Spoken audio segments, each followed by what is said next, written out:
Hi అండి. నేను ఎప్పుడు వీడియోస్ తీసినా కూడా కిచెన్ అంతా ఎంత నీట్గా ఉంటుంది. ఈ టాప్ మీద అసలు ఒక్క గిన్నె కూడా ఉంచను. ఇంట్లో సామాను ఉన్నాయా లేవా అనేటట్టు నీట్గా ఉంచుతా కదా ప్రతి వీడియోలో. ఇప్పుడు చూడండి ఎలా ఉంది పరిస్థితి. బెడ్ మొత్తం బట్టలేనండి. ఎన్ని బట్టలు ఉన్నాయో చూసారు. ఇవన్నీ మడతలు పెట్టాలి. బాగా తలనొప్పి వచ్చేసింది. నాకు మైగ్రేన్ హెడేక్ ఉందని మీకు చెప్తా ఉంటా కదా. చక్కగా ఈరోజు మార్నింగ్ గారెలు వేయాలని మినపప్పు కూడా నానబెట్టాను. ఇవి కూడా ఇంతే ఉండిపోయినాయి. ఇప్పుడు ఇవన్నీ క్లీన్ చేయాలి. చూసారా, ఇంట్లో లేడీస్కి హెల్త్ బాగోకపోతే కిచెన్ కానీ ఇల్లంతా ఎలా ఉందో. ఇంట్లో కూర్చొని ఏం చేస్తారు అనేసి అంటూ ఉంటారు. మా ఇంట్లో కాదు, ఎవరైనా అలానే అంటారండి. కానీ ఒక్కరోజు తలనొప్పి వచ్చేకెళ్ళి కిచెన్ అంతా ఎలా ఉందో చూడండి. ఇంకా మా పిల్లలు అయితే కొంచెం కూడా హెల్ప్ చేయరు అస్సలు. టీ పెట్టమంటే బయట నుంచి తీసుకొస్తా అని అంటారు.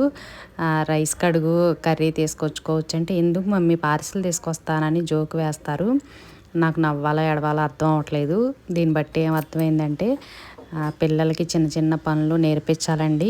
ఇంకా నేనంటే పిల్లలు పెద్దోళ్ళు అయిపోయారు. ఇప్పుడన్నా చిన్నపిల్లలు ఉన్నవాళ్ళైతే చిన్న చిన్నగా ఇట్లా హెల్ప్ చేసేటట్టు అయితే నేర్పించండి పిల్లలకి.